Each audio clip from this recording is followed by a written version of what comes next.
सारे मेहमान जुड़ चुके हैं।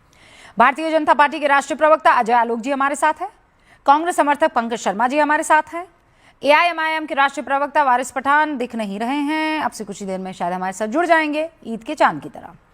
समाजवादी पार्टी के राष्ट्रीय प्रवक्ता अजीज खान साहब इस वक्त हमको दिखाई दे रहे हैं माशाल्लाह पूरे नूर के साथ। आरएलडी के पूर्व सांसद मलूक नागर साहब भी इस वक्त आपको स्क्रीन पर दिखाई दे रहे हैं और वारिस पठान साहब ये झलक उनकी दिख गई। वरिष्ठ पत्रकार अनंत विजय जी भी यहाँ पर आपको स्क्रीन पर दिखाई दे रहे हैं। आप सभी का बहुत बहुत स्वागत है। पंकज जी, विश्लेषण ठीक था? बहुत अच्छा था। आपको लगता है कि ये जो आज प्रधानमंत्री नरेंद्र मोदी ने कहा है कि समीक्षा बहुत जरूरी है, कड़वा हो सकता है टॉनिक, कड़वी हो सकती है दवा, लेकिन उससे इलाज ही होता है, कांग्रेस को इससे सीखना चाहिए?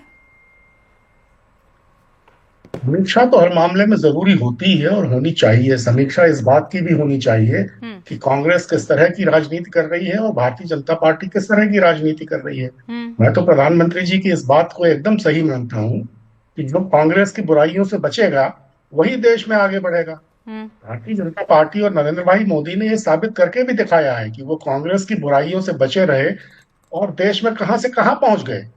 कांग्रेस की तरह जाति की, बिरादरी की, फिरका परस्ती की सियासत करने से इनकार किया होता, सर्वसमावेशिता के मूल्यों के प्रति निष्ठा रखी होती, समाज के हर तबके को समदृष्टि से देखा होता, तो क्या भारतीय जनता पार्टी 2 से 303 पहुंच सकती? नरेंद्र भाई ने जवाहरलाल नेहरू की तरह अगर राजधर्म निभाया होता तो क्या 11.5 साल पहले रायसीना की पहाड़ी फतह कर पाते? कांग्रेस में तो सबसे बड़ी बुराई ही है कि वो राजनीति को किसी न किसी तरह महज चुनाव जीतने का धंधा नहीं मानती है। तो वो क्या राजनीति को सामाजिक क्या मानती है? वो राजनीति को सामाजिक सरोकारों से जुड़े रहने का जरिया मानती है। तो कैसे वो जुड़ी है? गरीबोन्मुख सकारात्मक आर्थिक तरक्की की हिमायत करती है। उसके लिए समानता, सहिष्णुता, वैचारिक उदारता और अभिव्यक्ति के जो उसूल हैं उनकी अहमियत है। तो छल प्रपंच, साम दाम, दंड भेद की मौजूदा सियासत में अगर आगे बढ़ना है तो कांग्रेस की इन तमाम बुराइयों से तो बचना होगा ना। ये उलट बांसी का दौर है रूबिका जी। ये सामाजिक सद्भाव के बजाय सामाजिक विघटन को बढ़ावा देने का युग है। ये वंचितों के जीवन स्तर को सुधारने के कदम उठाने के बजाय देश के पंकज जी, सारे मुझे अचानक इस बात का एहसास होने लगा कि मैं 9वीं क्लास की अध्यापिका हूं और मैंने बच्चों से कहा है कि आपको जो है कुछ लाइनें लिख कर लानी है कि सामाजिक सुलेख और वो सुलेख जो है पंकज जी आपने वो सुलेख हमको सुना दिया। मुझे ऐसा लगा, मैं बहुत प्रैक्टिकलिटी सुना दिया क्योंकि ये जनतंत्र की जड़ों में मट्ठा डालने का जो शासन काल है उस पर आपकी निभाई नहीं जा रही है। पंकज जी, मेरी निगाह की बात नहीं है। पंकज जी सुनिए ना प्लीज, का जमाना है। राइट पंकज जी, मेरी बात सुनिए। आप ये हमेशा यही दिक्कत होती है, जनता बेवकूफ नहीं है, जनता जानती है, जनता की नब्ज को आपको टटोलना है। आप ये कैसे रट्टा लगा सकते हैं कि जो मैं सोचता हूं, जो राहुल जी सोचते हैं, जो कांग्रेस के ये तमाम 4-5 जो उनके आगे पीछे घूमते हैं वो सोचते हैं, वही पूरे देश को सोचना चाहिए? अरे सर, ये ऐसे गंगा नहीं बहती है। आप उल्टी गंगा बहाने की कोशिश कर रहे हैं जो नहीं चलेगा। आप इस बात को जानते बहुत अच्छे से, बखूबी जानते हैं, लेकिन मानने को तैयार नहीं है। पंकज जी कह रहे थे सामाजिक समरसता। हाँ, दीपम मंदिर में दिया जलाने से अगर सामाजिक समरसता बढ़ती है, मुसलमानों को अपीस करने से, हमें नहीं चाहिए ऐसी सामाजिक समरसता। हम घुसपैठियों को निकाल के बाहर करेंगे और घुसपैठियों के नाम पे सामाजिक समरसता वालों को एक्सपोज करेंगे। ये है इनका सामाजिक समरसता। मतलब आप ये कांग्रेस मुसलमान है, मुसलमान कांग्रेस है, ये कहने वाले सामाजिक समरसता की बात कर रहे हैं। पंकज जी 30 सेकंड में जवाब। सेकुलर तो सेकुलर शब्द ही खराब है, सेकुलर शब्द ही खराब है रूबिका जी, शब्द ही खराब है। क्योंकि मेरा मानना है कोई सेकुलर नहीं है। रूबिका लियाकत मुसलमान है, वो अपने अल्लाह ताला को मानती हैं, लेकिन दूसरे धर्मों के प्रति रिस्पेक्ट भी है। मैं हिंदू हूं, मैं अपने भगवानों को मानता हूं, दूसरे धर्मों के प्रति रिस्पेक्ट भी है। सेकुलर का ये मतलब नहीं हुआ कि अपने धर्म को हम किसी पर लाद दें, जो कि हो रहा है। और ये कांग्रेस इसमें मदद करती है, ये कांग्रेस इसमें मदद करती है दूसरे को धर्म को लादने में।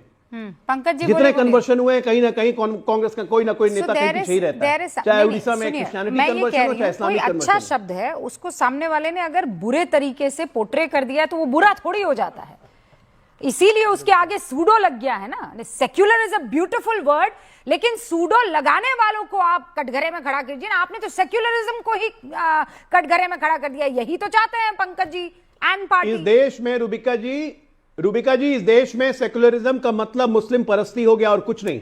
वही और मैं अगर कह आप रही हिंदुओं हूँ। की बात कीजिएगा तो वो कम्युनलिज्म हो उससे गया। शब्द थोड़ी मतलब खराब बदल हो दिया जाता गया ना। है। अरे भाई उससे शब्द थोड़ी खराब हो जाता है। Secularism is a beautiful word, is a very powerful word, लेकिन जाके जेनजी से पूछिए उसका- सेकुलरिज्म मतलब सीधे कहेंगे मुसलमान परस्ती। अरे भाई वो तो यहाँ कुछ लोगों ने किया है ना अजय आलोक जी, ये तो आपने इसका मतलब अवधारणा ये बना थोड़ी दी है है ना।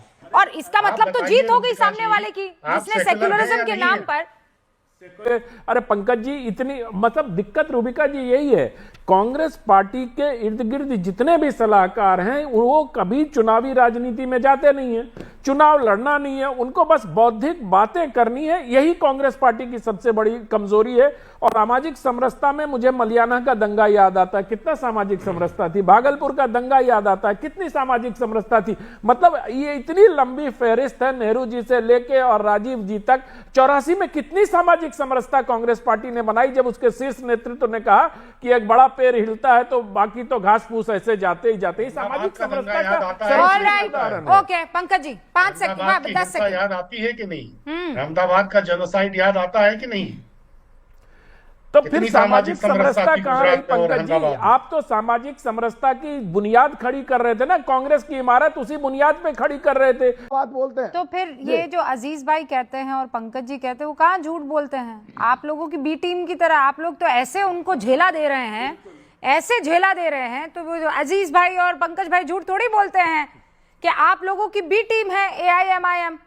तो मर्ज कर लो भाई, ठीक अलग है, अलग काहे हो? पंकज जी। मर्ज कर जाओ। ओके, अखिलेश मेरे फकीलेश नहीं पास बिल्कुल सुनोगे। वक्त की कमी है। Pankaj ji 20 second sir. मैं तो जिस दिन राहुल गांधी मुझे कहीं मिलेंगे तो मैं उनको रूबिका लियाकत जी की तरफ से ये सलाह दे दूंगा कि जल्दी से जल्दी उस कुएं का पानी पी लें जिसे पीकर नरेंद्र भाई यहाँ तक पहुंचे हैं। नरेंद्र भाई की राजनीतिक अच्छाइयों को अपनाएं और अपना जीवन ले खंड जाइएगा, करें। वो डायरेक्ट सलाह दे देगी।